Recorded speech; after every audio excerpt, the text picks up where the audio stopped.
Hello friends, welcome to DS classes. और आज हम स्टार्ट करने वाले हैं एसएससी, सीजीएल, सीएचएसएल और एमटीएस जैसे एग्जाम के लिए ऐसे स्टैटिक जीके और जीएस 2023 के लिए एक प्रैक्टिस सेट सोल्व करने वाले हैं। अगर आप हमारे चैनल पर नए हैं तो प्लीज़ चैनल को सब्सक्राइब कर लो। वीडियो अगर पसंद आए तो प्लीज़ वीडियो को लाइक कर देना और कमेंट करके आप हमें बता सकते हैं कि आपको ये प्रैक्टिस सेट कैसा लगा। और ऐसे ही प्रैक्टिस सेट आपको किसी भी सेक्टर के लिए, सीजीएल, सीएचएसएल और एमटीएस के लिए प्रैक्टिस सेट चाहिए तो आप हमारे चैनल को सब्सक्राइब करके हमें कमेंट करके बता सकते हैं। तो ज़्यादा टाइम वेस्ट ना करते हुए हम वीडियो को स्टार्ट करते हैं, जिसमें हमारे पास पहला क्वेश्चन है। हमारे पास पहला क्वेश्चन क्या है भाई? तो पहला क्वेश्चन है हमारा कुछ इस प्रकार कि भारत की संविधान सभा की सदन समिति के अध्यक्ष कौन थे? भारत की संविधान सभा की सदन समिति के अध्यक्ष कौन थे? P Pattabhi Sitaramayya, A V Thakkar, J B Kripalani या फिर के एम मुंशी या फिर के एम मुंशी। तो संविधान सभा की समिति के अध्यक्ष की बात करें तो पी पट्टाभी सीतारामैया इसका राइट आंसर हो जाएगा। पी पट्टाभी सीतारामैया इसका राइट आंसर हो जाएगा। बात करें हम पी पट्टाभी सीतारामैया की, पी पट्टाभी सीतारामैया जो है वो 1937 में त्रिपुरी में सुभाष चंद्र बोस द्वारा हराए गए थे। त्रिपुरा में सुभाष चंद्र बोस द्वारा हराए गए थे और इंडियन नेशनल कांग्रेस के अध्यक्ष बने 1948 में। इंडियन नेशनल कांग्रेस के अध्यक्ष भी बने थे 1948 में। जयपुर अधिवेशन में बने थे। कहां पर? जयपुर अधिवेशन में ये कांग्रेस के अध्यक्ष बने 1948 में। जे बी कृपलानी की बात करूं, अगर मैं जे बी कृपलानी की बात करूं तो आजादी के समय वे कांग्रेस के अध्यक्ष थे। क्या थे? आजादी के समय जे बी कृपलानी कांग्रेस के अध्यक्ष रहे हैं। और के एम की बात करूं, के एम मुंशी की बात करूं तो कार्यकारिणी समिति के वे अध्यक्ष रहे हैं। क्या रहे हैं? कार्यकारिणी समिति के अध्यक्ष रहे हैं के एम मुंशी। ठीक है। बात करें इसके अगले क्वेश्चन की, तो अगला क्वेश्चन दिया गया है इसमें। अगले क्वेश्चन से पहले मैं आप लोगों को बता दूं कि 5 समिति का गठन किया गया था। 5 समिति का गठन किया गया था, जो संविधान समिति का गठन किया गया था। जब आपका प्रांतीय समिति की बात करूं तो प्रांतीय समिति के जो अध्यक्ष थे वल्लभ भाई पटेल थे। कौन थे? सरदार वल्लभ भाई पटेल थे। और मसौदा संविधान समिति की बात करूं तो उसके अध्यक्ष थे भीमराव अंबेडकर। कौन थे? आप लोगों को याद होना चाहिए कि मसौदा संविधान समिति के जो अध्यक्ष रहे हैं वो भीमराव अंबेडकर रहे हैं। ठीक है। और संचालन संविधान समिति के जो अध्यक्ष रहे हैं आपको राजेंद्र प्रसाद रहे हैं। कौन रहे? राजेंद्र प्रसाद। संघ शक्ति संविधान समिति के जो अध्यक्ष रहे हैं, संघ शक्ति संविधान समिति के जो अध्यक्ष रहे हैं वो आपके नेहरू रहे हैं। कौन जी? नेहरू जी रहे हैं। और राष्ट्रीय ध्वज तथर्थ समिति के जो अध्यक्ष रहे हैं वो आपका डॉक्टर राजेंद्र प्रसाद रहे हैं। कौन? डॉक्टर राजेंद्र प्रसाद। तो डॉक्टर राजेंद्र प्रसाद 2 समिति के अध्यक्ष रहे हैं, संचालन संविधान समिति के और आपका राष्ट्रीय ध्वज तथर्थ समिति के अध्यक्ष भी ये रहे हैं। तो आप ये बात भी याद रखेंगे भाई। ठीक है। बात करें हम इसके अगले क्वेश्चन की, जिसमें दिया गया है कि निम्नलिखित में से किस राज्य में पारंपरिक रूप से योशांग नामक त्योहार मनाया जाता है? किस राज्य में पारंपरिक योशांग नामक त्योहार मनाया जाता है? आपका सिक्किम, छत्तीसगढ़, झारखंड या फिर मणिपुर।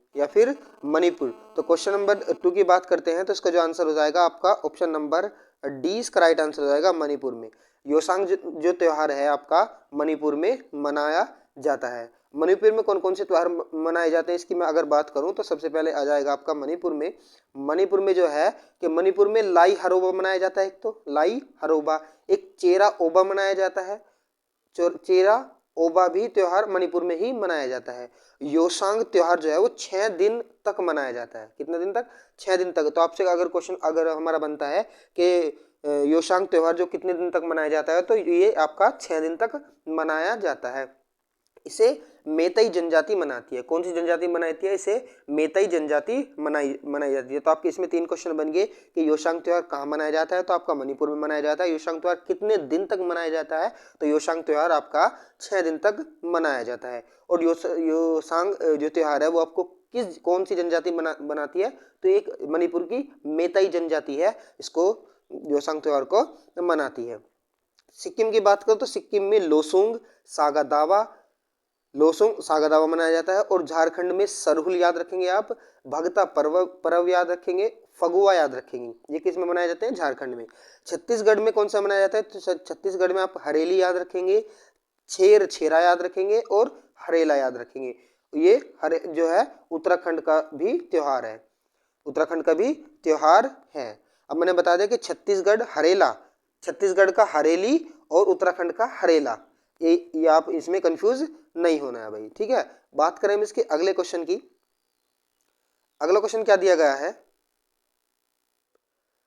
अगला क्वेश्चन दिया गया है कि निम्नलिखित में से उड़ीसा में प्रचलित गाथा गीत गायन का एक रूप है।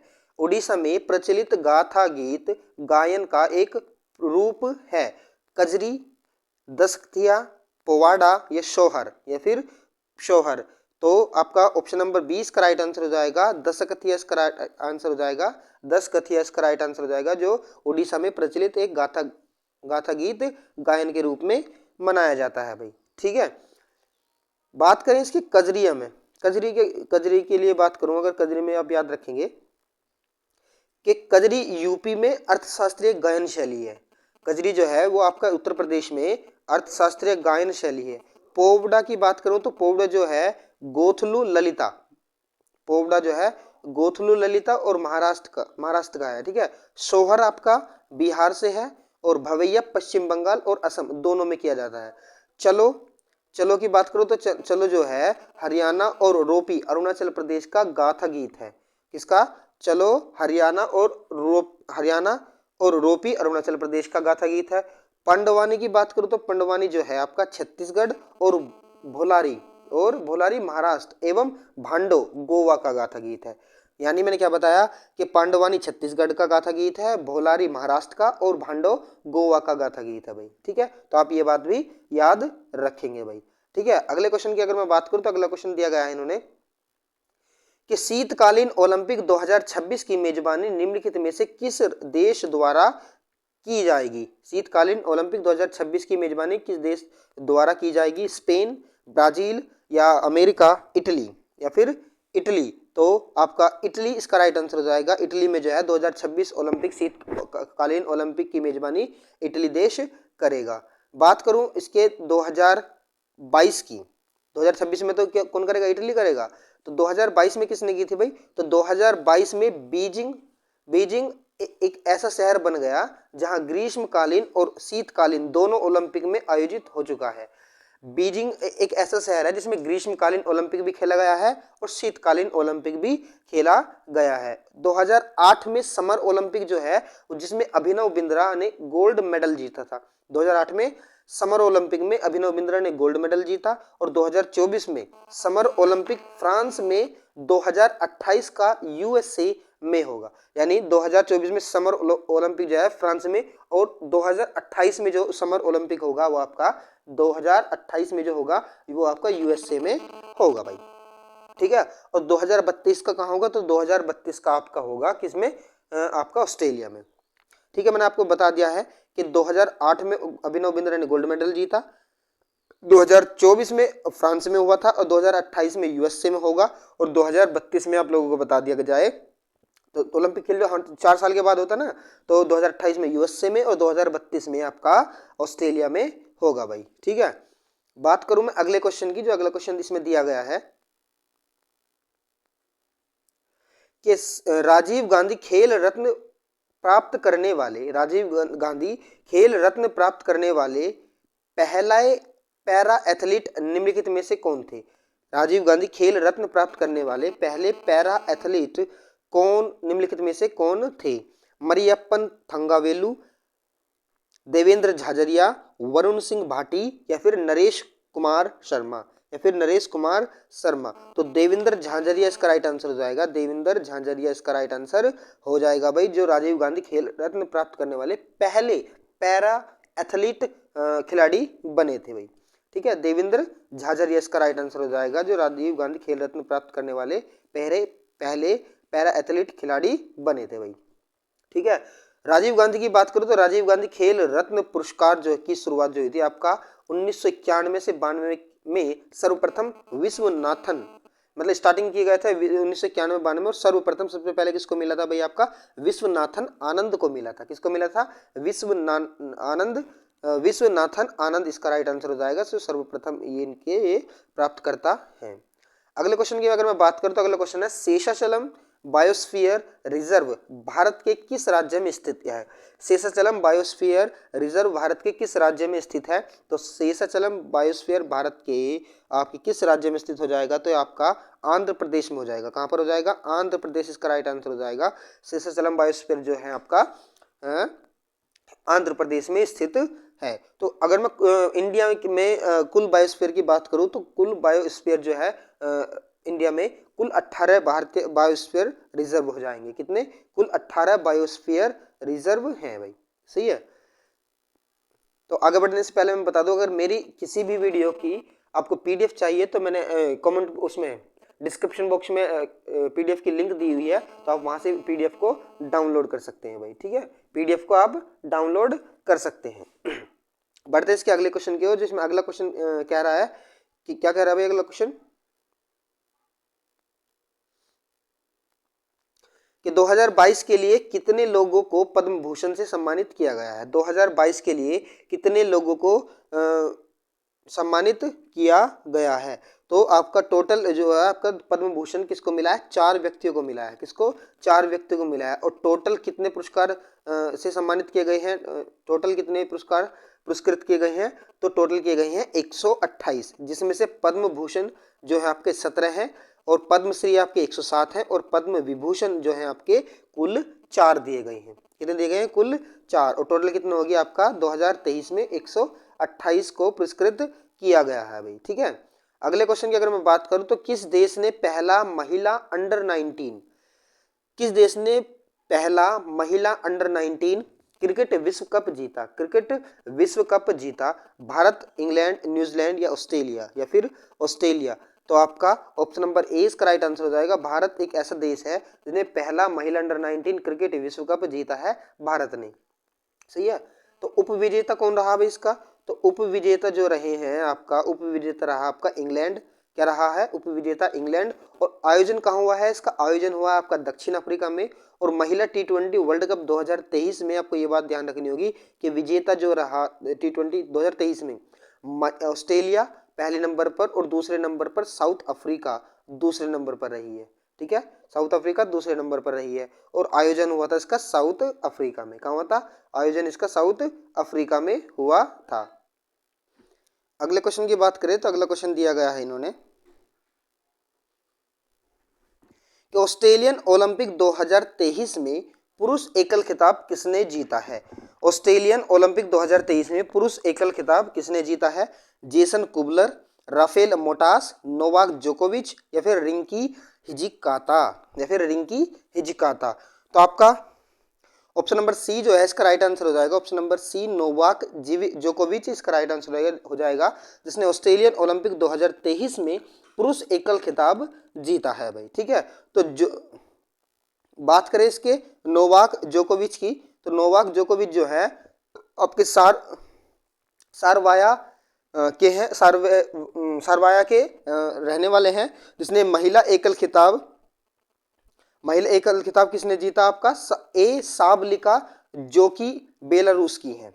क्या बताया, पुरुष एकल खिताब आपका नोवाक जोकोविच सर्बिया के हैं, और महिला एकल खिताब जिसने ए साबलिका ने जीता, जो कि आपके बेलारूस के हैं। कहाँ के, बेलारूस के हैं भाई, ठीक है। अगले क्वेश्चन की बात करूं तो अगला क्वेश्चन दिया गया था इन्होंने कि वरुण नौसेना अभ्यास भारत और किस देश के बीच संपन्न हुआ। वरुण नौसेना अभ्यास भारत और किस देश के बीच संपन्न हुआ। फ्रांस, इंडोनेशिया, जापान या फिर ऑस्ट्रेलिया। तो आपका फ्रांस इसका राइट आंसर हो जाएगा। वरुण नौसेना अभ्यास जो है आपका क्या बताया कि वरुण नौसेना अभ्यास भारत और आपके फ्रांस के बीच संपन्न हुआ था। किसके बीच हुआ था, भारत और फ्रांस के बीच, ठीक है। आगे बात करें तो आगे दिया गया है कि फ्रांस और भारत के बीच 21वां युद्ध अभ्यास था। ये क्या था, 21वां युद्ध अभ्यास, और अरब सागर में आयोजित किया गया था। भारत और फ्रांस के बीच 21वां युद्ध अभ्यास था ये, भारत और फ्रांस के बीच, ठीक है। और ये अरब सागर में आयोजित किया गया था। एक युद्ध अभ्यास का नाम है आपका सिम्बेकस। क्या था? सिम्बेकस एक युद्ध अभ्यास है जो भारत और सिंगापुर के बीच हुआ था, बंगाल की खाड़ी में आयोजित किया गया। भारत और सिंगापुर का जो युद्ध अभ्यास था वो अब सिम्बेकस था, जो बंगाल की खाड़ी में आयोजित किया गया था। और समुद्र साझेदारी युद्ध अभ्यास, समुद्र साझेदारी युद्ध अभ्यास आपका भारत और पाकिस्तान के बीच हुआ था। क्या इसने समुद्री साझेदारी युद्ध अभ्यास, ठीक है। बात करें इसके अगले क्वेश्चन की, जिसमें अगला क्वेश्चन दिया गया है कि ताड़ के पत्तों की पांडुलिपियों का दुनिया का पहला संग्रहालय किस राज्य में खोला गया है? ताड़ के पत्तों की पांडुलिपियां का दुनिया का पहला संग्रहालय किस राज्य में खोला गया है? तो आपका कर्नाटक, मध्य प्रदेश, तेलंगाना या फिर केरल। तो आपका हो जाएगा केरल, इसका राइट आंसर हो जाएगा। केरल में जो है ताड़ के पत्तों की पांडुलिपि का दुनिया का पहला संग्रहालय खोला गया है केरल में, ठीक है। बात करें इसकी केरल की पांडुलिपियों की, तो कुल पांडुलिपियां जो हैं आपका 187 लिखी गई हैं। पांडुलिपि कितनी लिखी गई हैं? 187। जो केरल के विधानसभा में कितनी लिखी गई? कुल 187 पांडुलिपि लिखी गई हैं। और बात करें केरल की, तो केरल में विधानसभा की सीट कितनी है आपका? 140 सीट है। केरल में विधानसभा की सीट 140 है और राज्यसभा की आपकी 9 सीट है और लोकसभा की आपकी 20 सीटें हैं, ठीक है। यह बात भी आप याद रखेंगे। बात करें इसके अगले क्वेश्चन की, तो अगला क्वेश्चन क्या दिया गया है कि भारत का संविधान निम्नलिखित द्वारा हस्तलिखित है। निम्नलिखित में से किसके द्वारा हस्तलिखित है? आपका कन्हैयालाल मानेकलाल मुंशी, बाला साहब गंगाधर खेर, प्रेम बिहारी नारायण रायजादा या फिर श्यामा प्रसाद मुखर्जी। तो आपका प्रेम बिहारी नारायण रायजादा जो हो जाएगा आपका राइट आंसर हो जाएगा, बिल्कुल प्रेम बिहारी रायजादा इसका राइट आंसर हो जाएगा। बात करें हम इसके चित्रांकन की, तो इसमें जो संविधान में जो चित्रांकन किया गया है वो किसने किया है? वो नंदलाल बोस ने किया है। किसने किया है? नंदलाल बोस ने। और टोटल चित्र कितने हैं? तो टोटल जो चित्र हैं आपके 22 हो जाएंगे। कुल चित्र संविधान में कितने हैं? 22 चित्र हैं, ठीक है। पेंटिंग कितनी है? 22। और इसका कार्य दिवस कितने दिन कितनी बैठकों के साथ बना है? तो 166 बैठकों के साथ बना है। कार्य दिवस में कितने हैं? 166 बैठक है। और ये बनके कितने दिन में तैयार हुआ? तो 2 वर्ष 11 माह और 18 दिन में बनकर तैयार हो गया भाई। कितना? 2 वर्ष 11 माह और 18 दिन में बनकर तैयार हो गया था। इसमें 395 अनुच्छेदों की संख्या थी, 22 भाग थे और टोटल अनुसूची कितनी थी? 6 थी, ठीक है। टोटल अनुसूची 6 रही थी इसमें, ठीक है। अनुच्छेद कितने थे? 395, भाग 22 और अनुसूची 6 थी। बना कितने दिन में था? 2 वर्ष 11 माह और 18 दिन में, 166 बैठकों में। टोटल चित्रों की संख्या है आपकी 22। और किसने बनाया, किसने चित्रांकन किया था इसका? नंदलाल बोस ने किया था। बात करें इसके अगले क्वेश्चन की, अगले क्वेश्चन से पहले मैं आप लोगों को कुछ और बता देना चाहता हूं कि 26 जनवरी 1949 में लिखकर पूर्ण तरीके से तैयार हो चुका था, इसलिए इसको 26 नवंबर में कानून दिवस भी मनाया जाता है। 26 नवंबर को कानून दिवस भी मनाया जाता है। तो 26 नवंबर 1949 को तैयार हो गया था लिख के पूर्ण तरीके से। 26 नवंबर 1949 तैयार हो गया था और 26 नवंबर को कानून दिवस भी मनाते हैं। और 26 नवंबर 1950 को लागू हो गया था ये। 26 नवंबर 1949 को लिखकर तैयार हुआ, 26 नवंबर को कानून दिवस मनाते हैं और 26 नवंबर 1950 को ये लागू कर दिया गया था भाई, ठीक है। बात करते हैं इसके अगले क्वेश्चन की, जिसमें दिया गया है कि संविधान सभा की पहली बैठक कब हुई थी? संविधान सभा की पहली बैठक कब हुई थी? तो संविधान सभा की पहली बैठक कब हुई थी? दिसंबर 1946 में, अगस्त 1945, जनवरी 1950 या फिर जुलाई 1948 में, जुलाई 1948 में। तो आपका संविधान सभा की जो पहली बैठक हुई थी आपको हो जाएगा दिसंबर 1946 को हुई थी। पहली बैठक कब हुई थी? दिसंबर 1946 को हुई थी भाई, ठीक है। तो पहली बैठक कब हुई थी? दिसंबर 1946 इसका राइट आंसर हो जाएगा। बात करें इसकी पहली बैठक से रिलेटेड, बैठकों से रिलेटेड, कि पहली बैठक आपकी 9 दिसंबर को, पहली बैठक 9 दिसंबर को सच्चिदानंद जी अस्थाई अध्यक्ष रहे थे इसके। सच्चिदानंद जो रहे हैं इसके अस्थायी अध्यक्ष रहे थे। और दूसरी बैठक 11 दिसंबर को, जिसके अस्थायी अध्यक्ष कौन थे, राजेंद्र प्रसाद थे। और तीसरी बैठक 13 दिसंबर को, तीसरी बैठक कब हुई थी, 13 दिसंबर को, ठीक है। कहाँ, नई दिल्ली में हुई थी भाई, कहाँ हुई थी, नई दिल्ली में। तो आप ये बात भी याद रखेंगे। और 13 दिसंबर को ही, 13 दिसंबर को नेहरू द्वारा उद्देश्य प्रस्ताव पारित किया गया था, प्रस्ताव पेश किया गया था भाई, ठीक है। 13 दिसंबर को नेहरू द्वारा उद्देश्य प्रस्ताव पेश किया गया था। बात करें इसके अगले क्वेश्चन की, बात करें अगर हम इसके अगले क्वेश्चन की, तो अगला क्वेश्चन दिया गया है इसमें, क्या दिया गया कि संविधान सभा की कुल सदस्यता, संविधान सभा की कुल सदस्यता 389 थी, जिसमें कितनी रियासतों के प्रतिनिधित्व थे, कितने रियासतों के प्रतिनिधित्व थे भाई जरा, 389 कुल सदस्य थी। और रियासत कितनी थी, तो रियासत आपको हो जाएगा 93, 93, कितनी हो जाएगी, 93 रियासतें थी, सही है।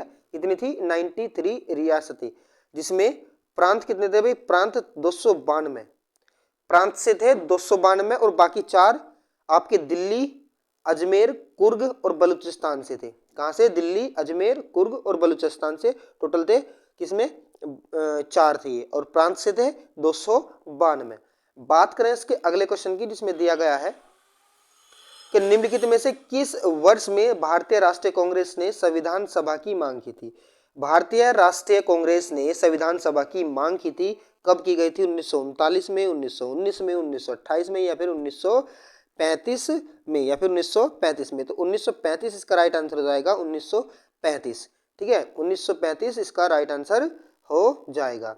बात करें इसके 1922 में गांधी ने मांग की थी भाई, संविधान सभा की जो मांग की थी वो 1922 में गांधी जी ने की थी। उन्होंने कहा था कि भारतीयों का संविधान भारतीय ही बनाएंगे। उन्होंने क्या कहा था कि भारतीयों का जो संविधान है वो खुद भारतीय ही बनाएंगे। ये कथन किसका था, कि महात्मा गांधी का था, जो कि 1922 में उन्होंने कहा था भाई, ठीक है। बात करें इसके अगले क्वेश्चन की, जो भारत के संविधान सभा के दौरान मसौदा समिति के अध्यक्ष कौन थे। तो अभी मैंने ऊपर भी बताया था, 5 समिति बताई थी, जिसमें मसौदा समिति के अध्यक्ष भी बताए थे। तो मसौदा समिति के जो अध्यक्ष थे वे कौन थे, राजेंद्र प्रसाद, सरदार वल्लभ भाई पटेल, जवाहरलाल नेहरू, या फिर BR अम्बेडकर, यानी भीमराव अम्बेडकर।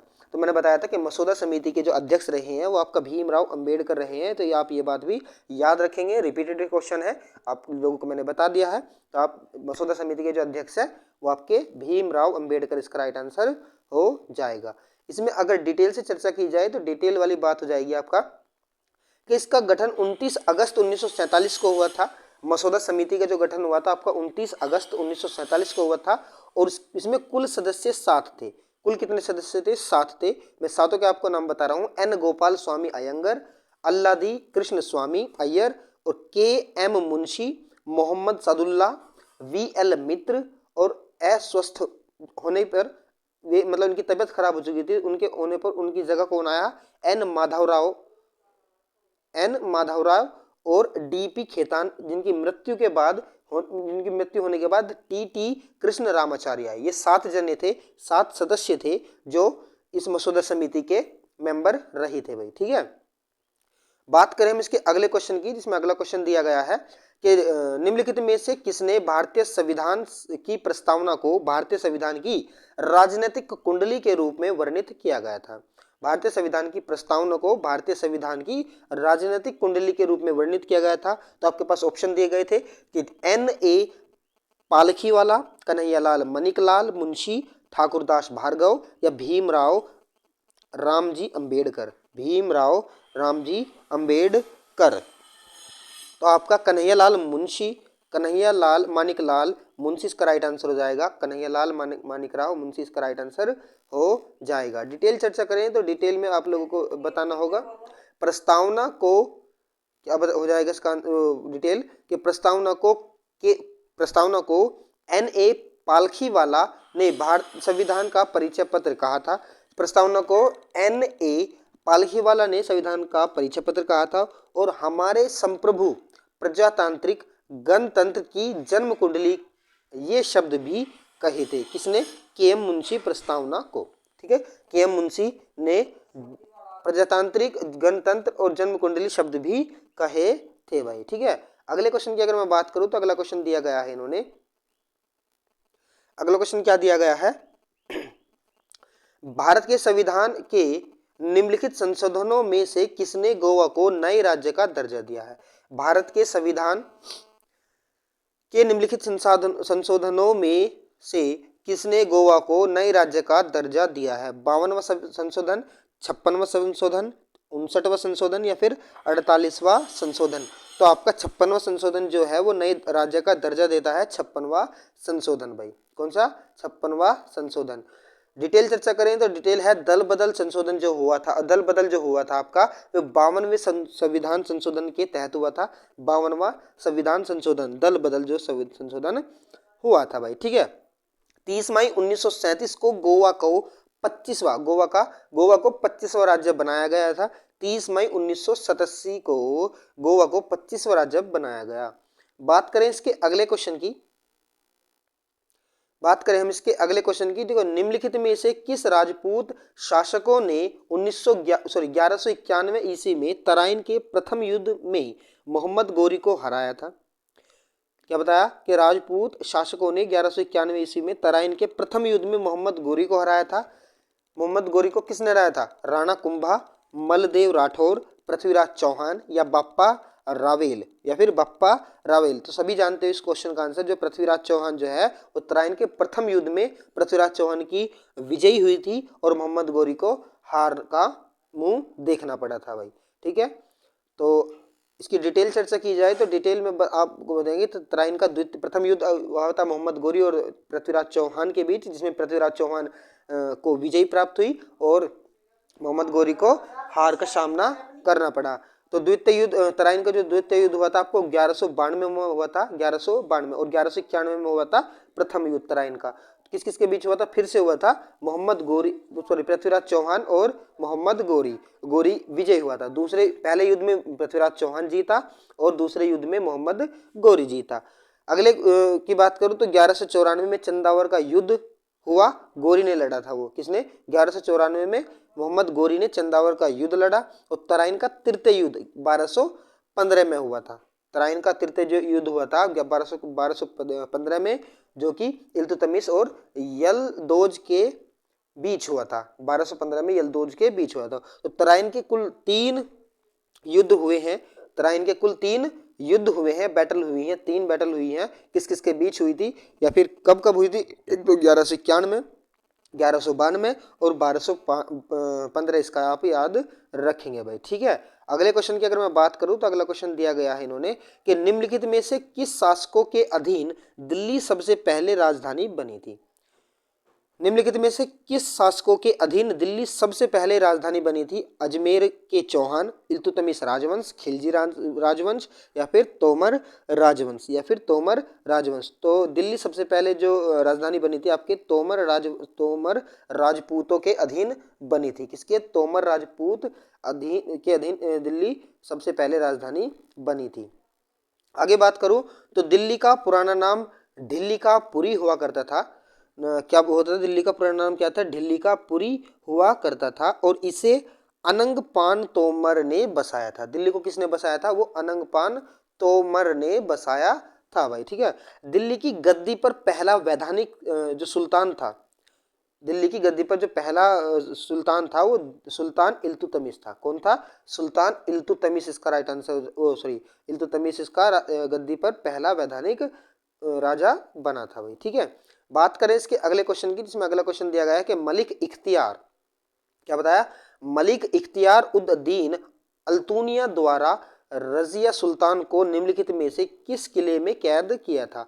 रजिया को किस किले में कैद किया गया था इख्तियार उद दीन अल्तुनिया द्वारा। भटिंडा के किला मुबारक में, जयपुर के जयगढ़ किले में, गोलकुंडा के गोलकुंडा किले में या जोधपुर के मेहरानगढ़ किले में किया गया था। तो रजिया को रजिया सुल्तान को कहाँ कैद किया गया था, आपका कहाँ किया गया था भाई, आपका भटिंडा के किला मुबारक में। कहाँ किया गया था, भटिंडा के किला मुबारक में कैद किया गया था, ठीक है। आगे बात करूँ डिटेल चर्चा तो इसकी बात करेंगे हम इसकी रजिया सुल्तान की। रजिया का कार्यकाल आपको 1236 से 40 तक देखने को मिलता है। रजिया का जो कार्यकाल है आपको 1236 से 1240 तक देखने को मिलता है। कुल 4 वर्ष इसने शासन किया और ये इल्तुतमिश की बेटी रही। इसकी इल्तुतमिश की बेटी थी और रजिया की मृत्यु से क्वेश्चन पूछा जाता है हर एग्जाम में एसएससी के। तो वे कैथल में 13 अक्टूबर 1240 में इनकी मृत्यु हो गई। 4 साल शासन करने के बाद इनकी कैथल में मृत्यु हो गई। तो आप रजिया के बारे में ये बात याद रखेंगे कि रजिया का जो कार्यकाल है वो आपको 1236 से 1240 यानी 4 साल तक देखने को मिलता है। ये इल्तुतमिश की बेटी थी और रजिया की जो मृत्यु हुई थी वो कैथल में 13 अक्टूबर 1240 में हुई थी। ठीक है, आगे बात करते हैं। तो आगे क्या दिया गया है इन्होंने कि राजा ललितादित्य मुक्तपीठ ने निम्नलिखित में से किस पर शासन किया था? निम्नलिखित में से किस राज्य पर शासन किया था? गुजरात, सिक्किम, केरल और कश्मीर। केरल और कश्मीर, तो कश्मीर इसका राइट आंसर हो जाएगा। ललितादित्य मुक्तपीठ ने आपके कश्मीर पर शासन किया था। किस पर? कश्मीर पर शासन किया था। तो आप ये बात भी याद रखेंगे। और डिटेल चर्चा की मैं बात करूं तो डिटेल चर्चा में आपको मिलेगा कश्मीर का जो इतिहास है वो रजत रंगीनी पुस्तक में मिलता है।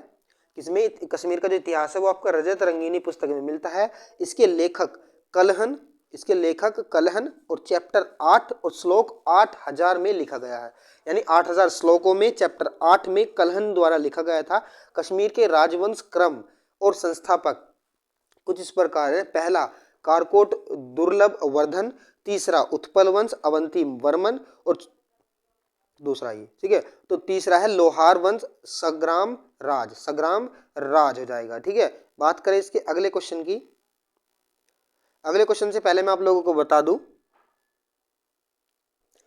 तो अगले क्वेश्चन पे चलने से पहले मैं आप लोगों को कुछ क्वेश्चन बता दूं जिसे आप याद रखेंगे कि पहला क्वेश्चन इसमें उदादित्य, वज्रादित्य और आदित्य गणत पीढ़ किस वंश से संबंधित रखते हैं? आप ये 4 नाम याद रखेंगे। आप 3 नाम कि उदादित्य, वज्रादित्य, आदित्य गपत पीढ़ किस वंश से संबंध रखते हैं? तो आपका कारकोट वंश से संबंधित रखते हैं।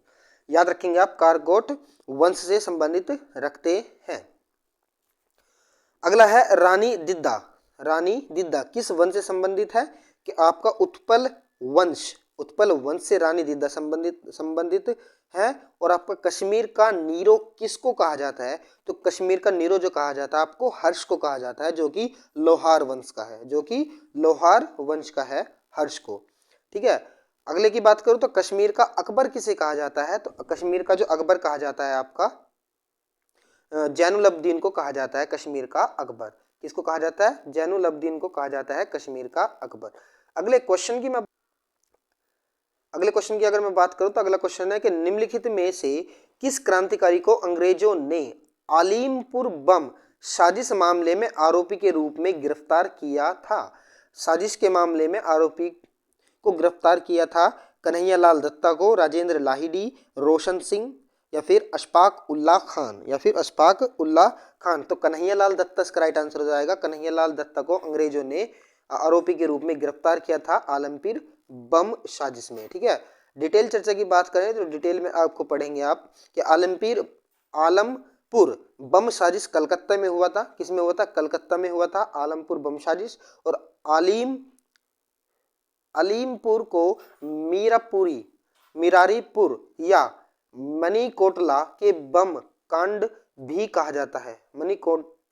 कोटला बम कांड भी कहा जाता है।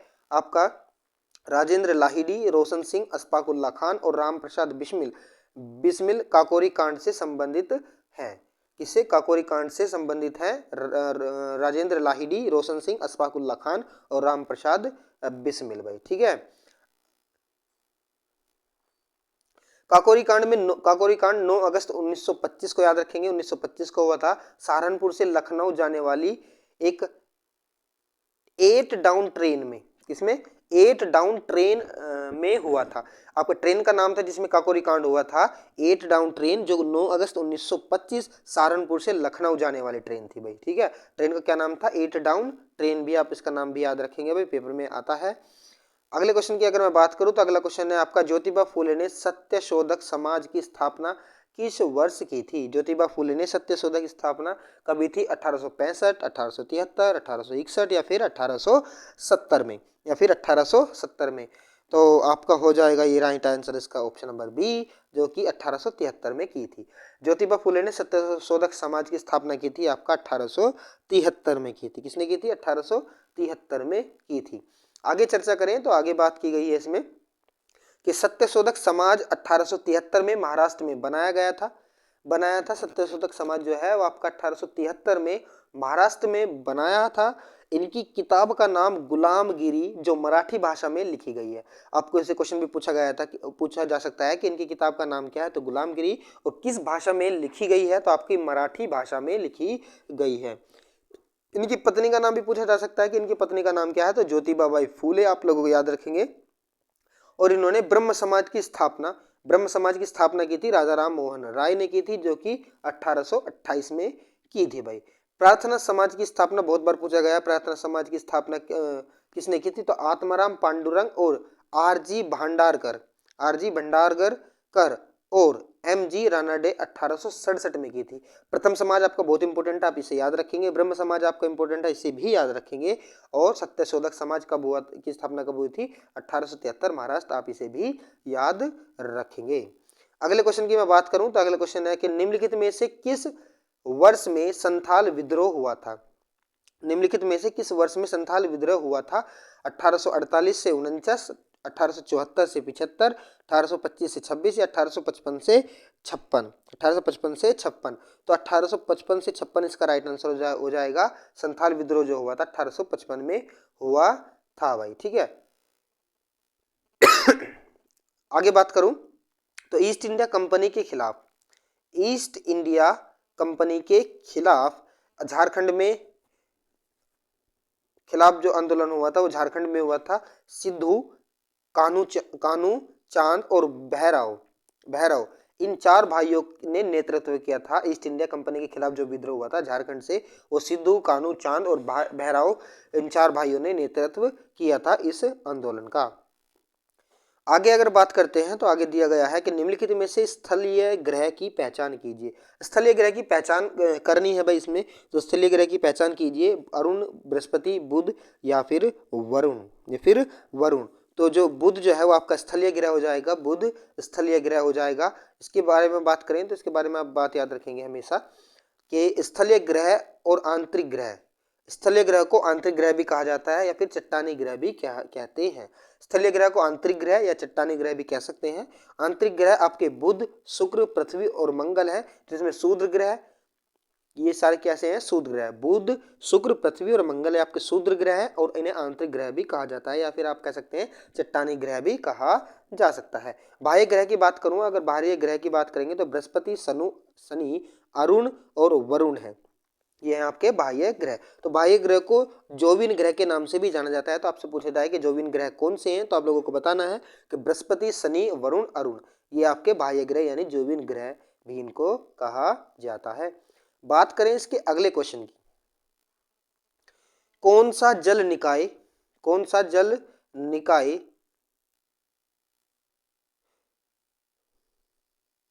तो कौन सा जल निकाय 1,55,58,000 वर्ग किलोमीटर के क्षेत्र को कवर करता है और वैश्विक महासागर का केवल 4.3% हिस्सा बनाता है? 4.3% हिस्सा बनाता है किसमें? 1,55,58,000 वर्ग किलोमीटर के क्षेत्र को कवर करता है और वैश्विक महासागर सिर्फ और सिर्फ 4.3% का हिस्सा ही बना पाता है। अटलांटिक महासागर, आर्कटिक महासागर, दक्षिण महासागर या फिर हिंद महासागर। तो आर्कटिक महासागर इसका राइट आंसर हो जाएगा, जो 1,55,58,000 वर्ग किलोमीटर के क्षेत्र को कवर करता है, लेकिन महासागर, वैश्विक महासागर का 4.3% ही हिस्सा बना पाता है आपका आर्कटिक महासागर। चलो, ये तो आर्कटिक महासागर की बात होगी। तो महासागरों का घटता हुआ क्रम अगर मैं देखूं तो प्रशांत महासागर आपका 46% हिस्सा बनाता है, अटलांटिक महासागर आपका 29% हिस्सा बनाता है, उसके बाद हिंद महासागर आपका 20% बनाता है, आर्कटिक महासागर आपका 43% बनाता है, और अंटार्कटिक महासागर, ठीक है। बात करें इसके अगले क्वेश्चन की, जिसमें दिया गया है कि भारत किस देश के साथ सबसे लंबी सीमा साझा करता है? भारत किस देश के साथ सबसे लंबी सीमा साझा करता है? म्यांमार, बांग्लादेश, भूटान या चीन? म्यांमार, बांग्लादेश, भूटान या फिर चीन। तो बांग्लादेश के साथ सबसे लंबी सीमा साझा करता है भारत। अगर भारत की बात करें, भारत की अगर हम बात करेंगे, डिटेल चर्चा में दिया गया है कि भारत बांग्लादेश के साथ 4096 किलोमीटर, भारत जो है बांग्लादेश के साथ 4096 किलोमीटर, जो कि सबसे ज्यादा सीमा साझा करने वाला देश है बांग्लादेश भारत के साथ। और चाइना, पाकिस्तान, नेपाल, भूटान और अफगानिस्तान के साथ 106 किलोमीटर, कितनी 106 किलोमीटर। बांग्लादेश से असम, पश्चिम बंगाल, मिजोरम, मेघालय, त्रिपुरा राज्य सीमा साझा करते हैं। बांग्लादेश से कौन करते हैं? असम, पश्चिम बंगाल, मिजोरम, मेघालय, त्रिपुरा और ये राज्य सीमा साझा करते हैं। अगले क्वेश्चन की बात, सॉरी क्वेश्चन कह रहा, आगे बात करूं तो बांग्लादेश की सबसे बड़ी सीमा पश्चिम बंगाल के साथ लगती है, यानी भारत के साथ लगती है 4096 किलोमीटर। और कौन से राज्य सबसे ज्यादा लगती है? तो पश्चिम बंगाल के साथ लगती है 2217 किलोमीटर, यानी 2217 किलोमीटर। और सबसे छोटी सीमा जो लगती है आपकी त्रिपुरा के साथ लगती है, मात्र 856 किलोमीटर लगती है त्रिपुरा के साथ बांग्लादेश की भाई। ठीक है, बात आप याद रखेंगे।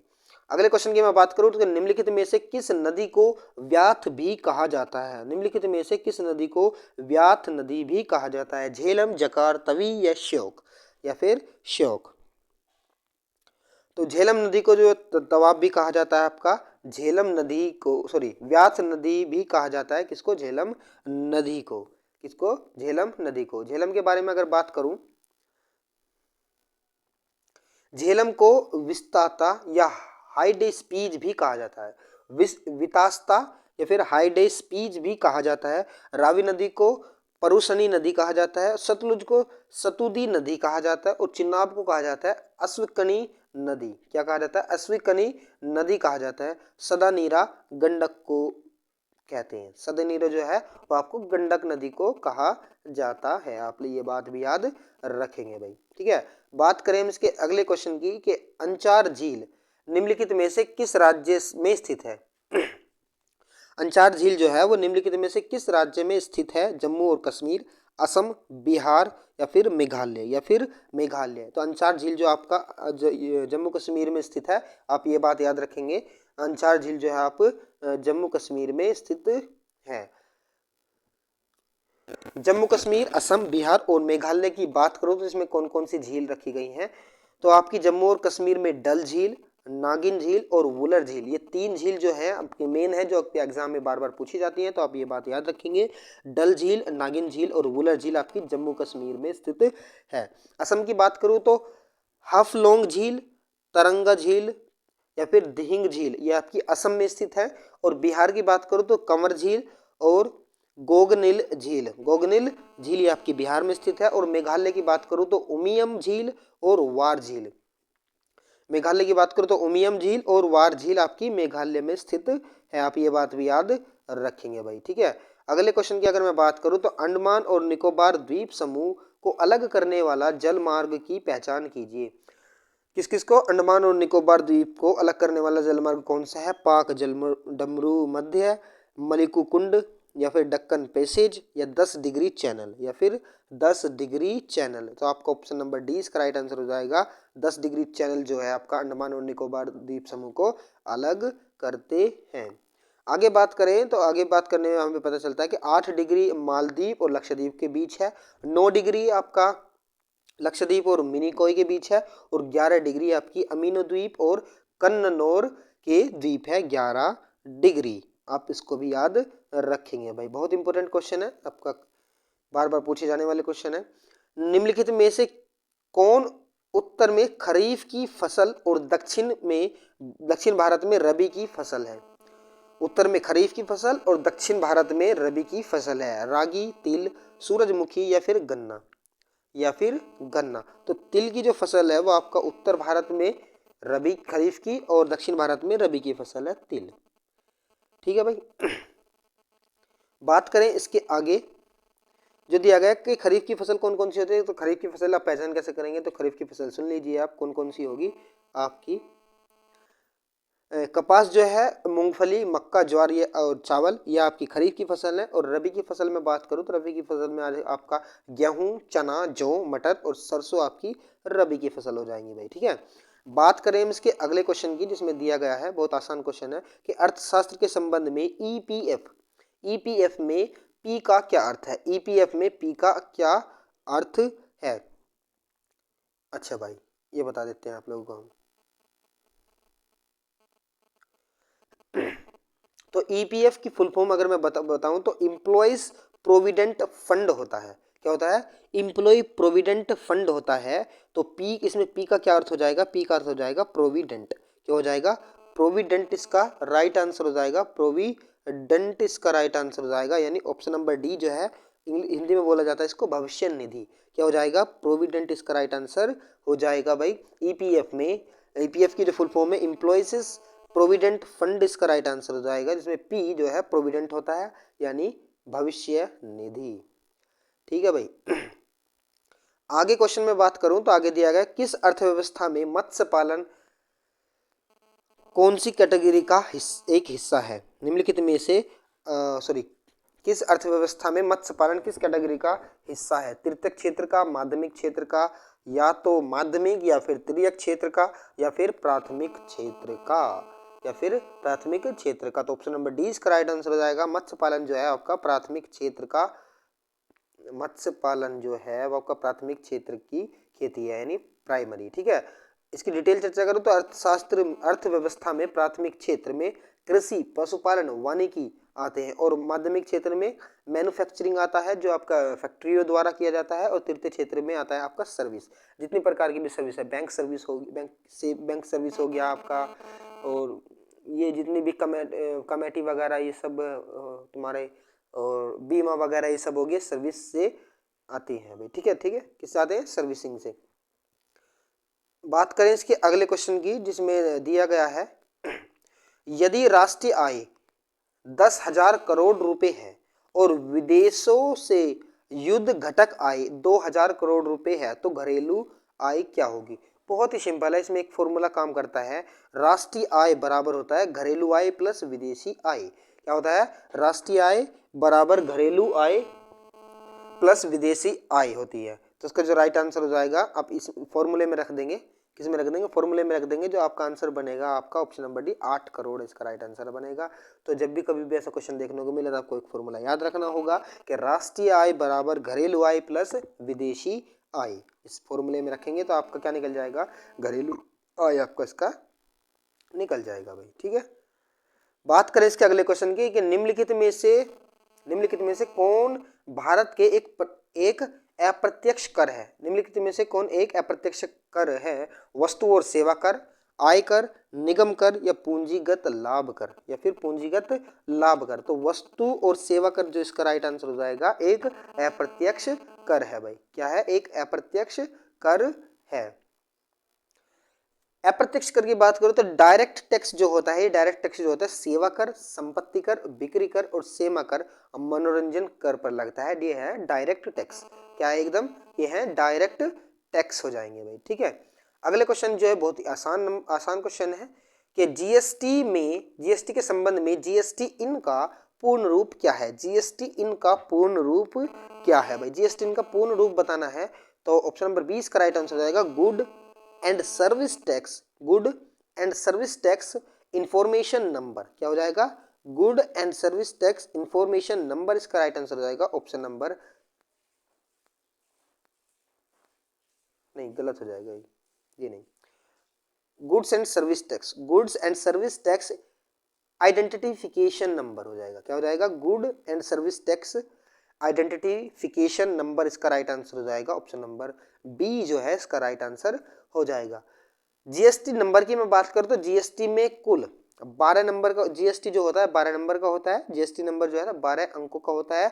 आधार नंबर भी आप याद रखेंगे, बहुत बार क्वेश्चन पूछा गया है। आधार नंबर कितने नंबर अंकों का होता है? तो 12 अंकों का होता है। पैन नंबर भी आप लोगों को याद रखना होगा कि पैन नंबर जो है आपका 10 अंकों का होता है। कितने अंकों का होता है? 10 अंकों का होता है। तो goods and service tax identification number इसका याद रखेंगे। जीएसटी इनका फुल फॉर्म है। जीएसटी के बारे में डिटेल चर्चा करूं तो जीएसटी के बारे में सुन लीजिए आप।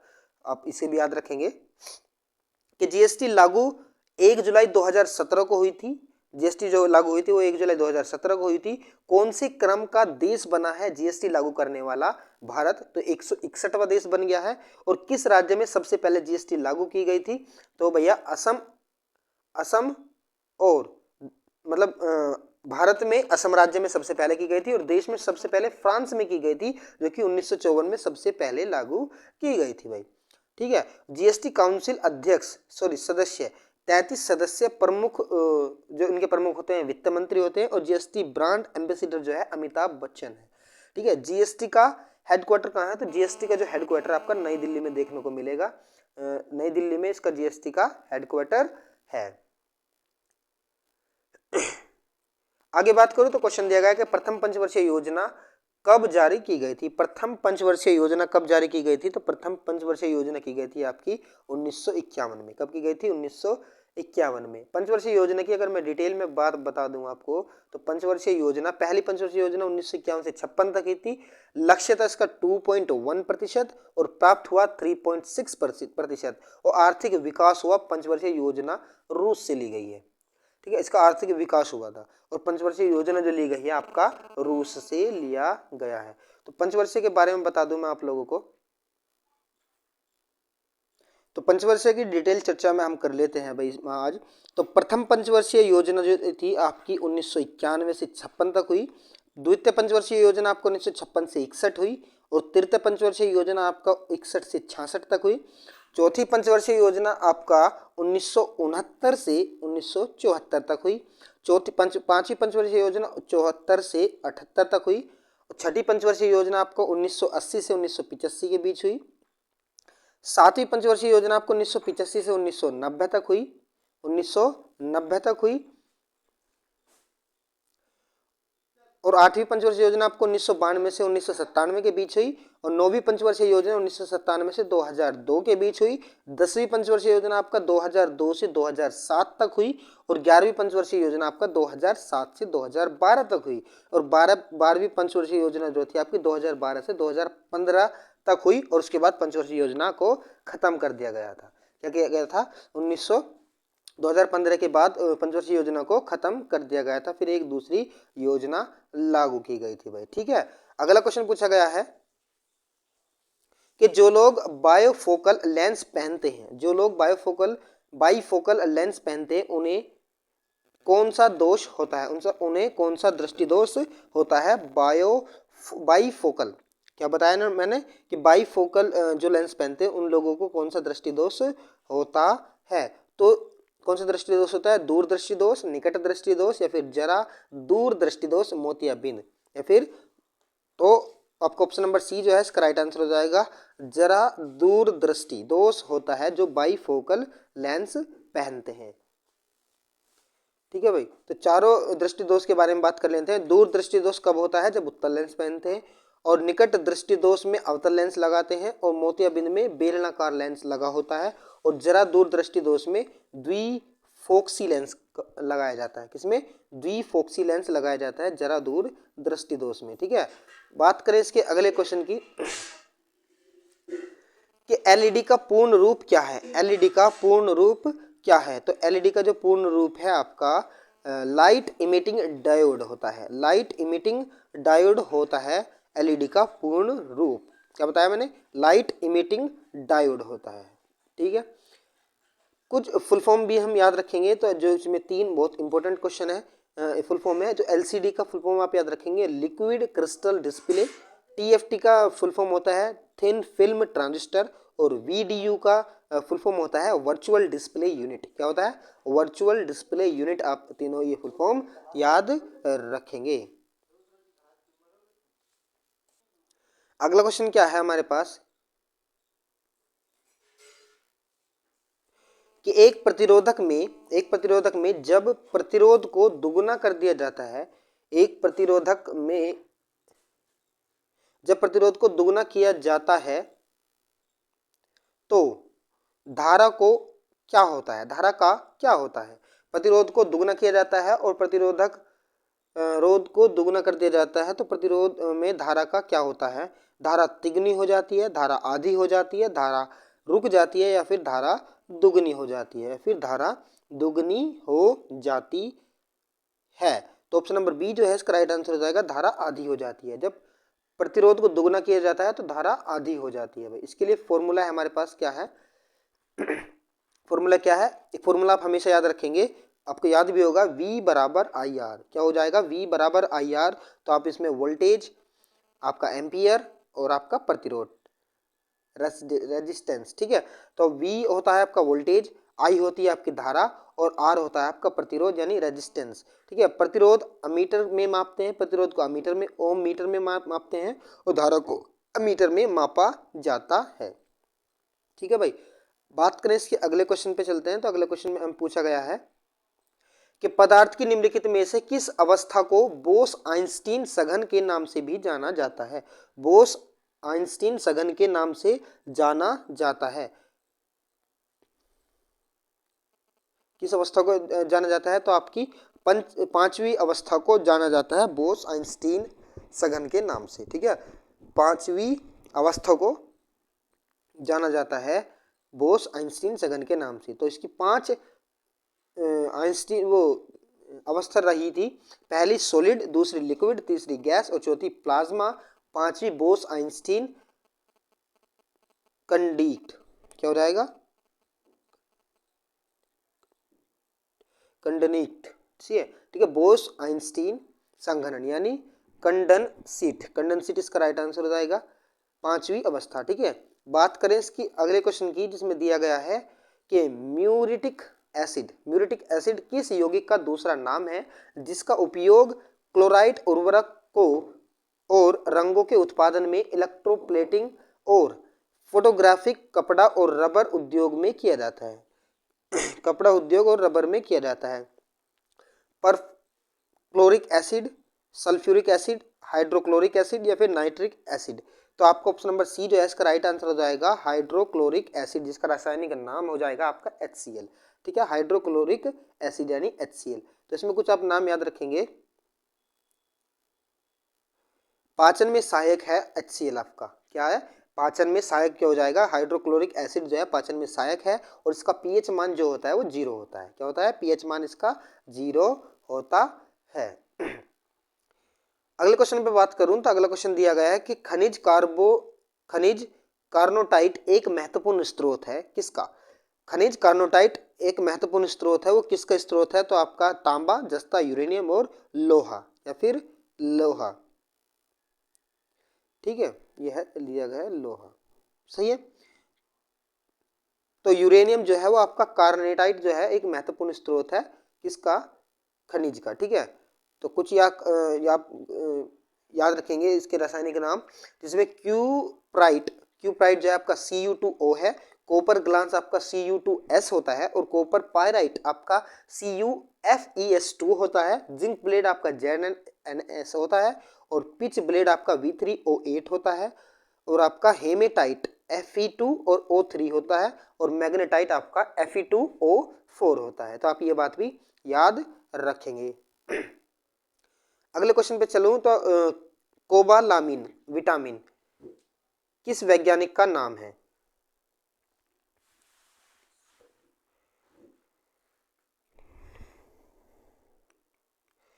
कोबालामिन विटामिन का वैज्ञानिक नाम क्या है भाई, कोबालामिन विटामिन का वैज्ञानिक नाम क्या है। B1, C, vitamin B12, vitamin E। तो आपका विटामिन B12 इसका राइट आंसर हो जाएगा, ये हो जाएगा आपका कोबालामिन विटामिन, इसका वैज्ञानिक नाम होते हैं भाई, सही है। तो विटामिन के सारों के नाम बता देता हूं मैं आप लोगों को। विटामिन बी जो होता है वो कॉम्प्लेक्स विटामिन है, इसमें 8 विटामिन होते हैं, कितने 8 विटामिन होते हैं। विटामिन B1 का नाम होता है थाइमिन, विटामिन सी का एस्कॉर्बिक और विटामिन डी का कैल्सिफेरॉल और विटामिन की का फ्लुक्विनोन और विटामिन ई का टोकोफेरॉल और विटामिन ए का रेटिनोल होता है, विटामिन ए का रेटिनोल। आप सारे विटामिनों के नाम याद रखेंगे। अगले की बात करूं तो आंख की पुतली के आकार द्वारा किसको नियंत्रित किया जाता है। आंख की पुतली के आकार द्वारा किसको नियंत्रित किया जाता है, अंधबिंदु, रेटिना, कार्निया या फिर आइरिस, या फिर आइरिस। तो ऑप्शन नंबर डी जो है इसका राइट आंसर हो जाएगा आइरिस, आंख की पुतली के द्वारा नियंत्रित किया जाता है। डिटेल चर्चा करें तो स्पष्ट दृष्टि की न्यूनतम दूरी कितनी है, तो आप सभी इसको याद रखेंगे। स्पष्ट दृष्टि की न्यूनतम दूरी आपकी 25 सेंटीमीटर है और स्पष्ट दृष्टि की अधिकतम दूरी अगण्य है, कितना भी देखा जा सकता है, इसका कोई अंदाजा नहीं लगाया जा सकता। ठीक है, तो न्यूनतम दूरी 25 सेंटीमीटर और अधिकतम है अगण्य, कितने भी देख सकते हैं। और नेत्रदान में कार्निया दान किया जाता है। जब कोई अपनी आंखें दान करता है तो आंखों में से पुतली यानी कार्निया उसका दान किया जाता है। आगे बात करो तो क्षत्रिय शास्त्रीय नृत्य किस राज्य से संबंधित है। आप याद रखेंगे क्षत्रिय जो है शास्त्रीय नृत्य है एक, वो किस राज्य से संबंधित है।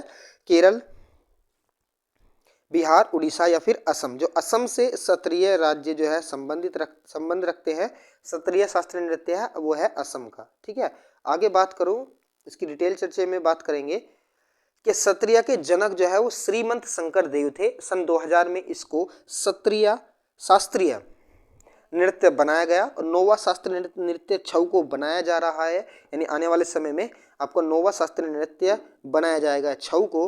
केरल के 2 शास्त्रीय नृत्य हैं, कथकली और मोहिनीअट्टम।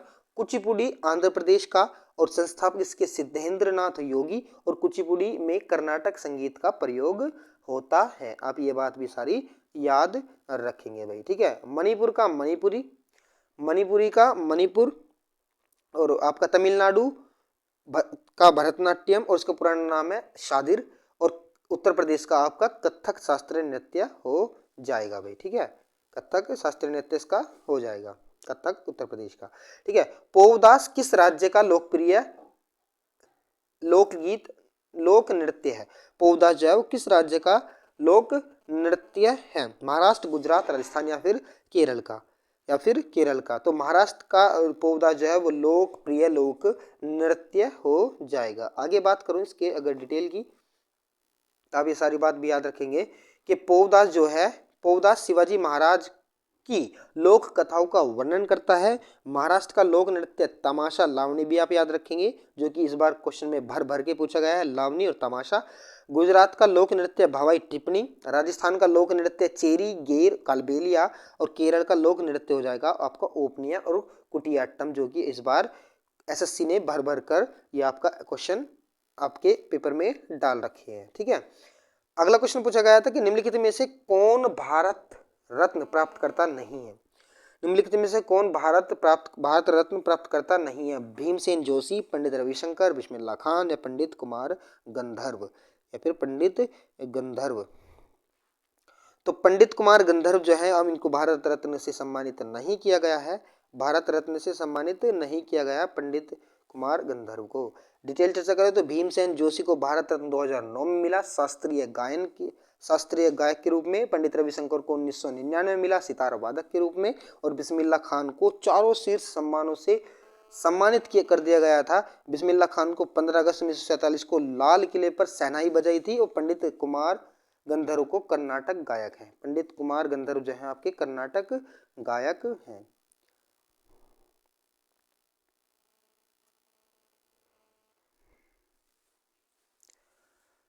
ठीक है, तो लास्ट क्वेश्चन है हमारे पास पंडित शिव कुमार शर्मा एक शास्त्रीय वादक हैं।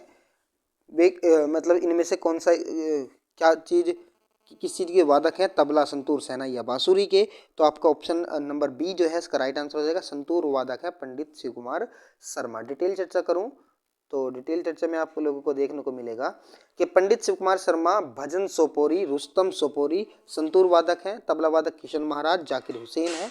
शहनाई एस बल्लेश या अनंत लाल जी हैं, और बांसुरी वादक जो है हरिप्रसाद चौरसिया, वी कुंजमणि राजेंद्र कुलकर्णी जो है। ये इंपॉर्टेंट नाम है जो आप लोगों को याद रखेंगे। आप इन क्वेश्चन को देखते रहना, आप सभी इनको याद करके रहना, आपको किसी न किसी एग्जाम में आपको ये क्वेश्चन देखने को मिलेंगे। हमारी वीडियो अगर आपको पसंद है तो प्लीज़ वीडियो को कर दो लाइक, चैनल को कर दो सब्सक्राइब, और कमेंट करके आप हमें बताना कि आपके आने वाला एग्जाम कौन सा है और आपको किस एग्जाम का प्रैक्टिस सेट चाहिए। ठीक है, पीडीएफ के लिए डिस्क्रिप्शन में लिंक दी गई है, आप वहां से पीडीएफ को डाउनलोड कर सकते हैं। और फिर भी अगर कोई दिक्कत आती है तो आप मुझे कमेंट करके बता सकते हैं, मैं उसका रिप्लाई अवश्य करूँगा। थैंक यू, धन्यवाद।